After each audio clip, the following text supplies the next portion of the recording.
Një tjetër rrjet mashtrimi financiar është goditur në Tiranë, ku përmes një call centeri 10 persona dyshohet se kanë përfituar shuma të konsiderueshme parash, duke mashtruar qytetarë të vendeve të ndryshme të Europës.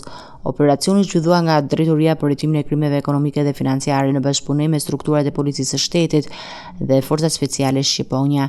Në qendër të aktivitetit ishte një call center i licencuar në Dukje për marketing dhe konsulencë, por që sipas hetimeve përdorej për të bindur qytetarë të huaj të investitonin në bursa fiktive me pretendimin përfitime të larta në tregjet online.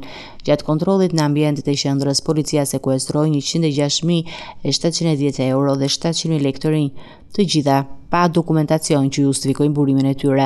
Në të njëjtën godinë u gjetën dokumente të brendshme që përcaktojnë objektivat mujore dhe bonuset e operatorëve, ku vetëm për muajin tetor qarkullimi i synuar arrinte në 1.5 milion euro.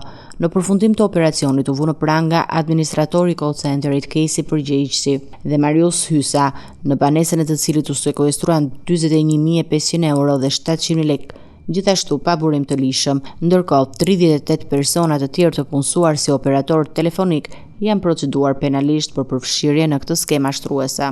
Sipas policisë, ndaj tyre rëndojnë disa akuza të rënda, përfshirë mashtrim me pasoja të rënda, punësim të palishëm, fshehje të ardhurave, mospagim taksash dhe pastrim të produkteve të veprës penale. Hetimet po vijojnë në bashkëpunim me autoritetet vendore të prekura për të zbuluar rrjetin e plotë të mashtrimit financiar që vepronte nga Shqipëria drejt tregjeve europiane.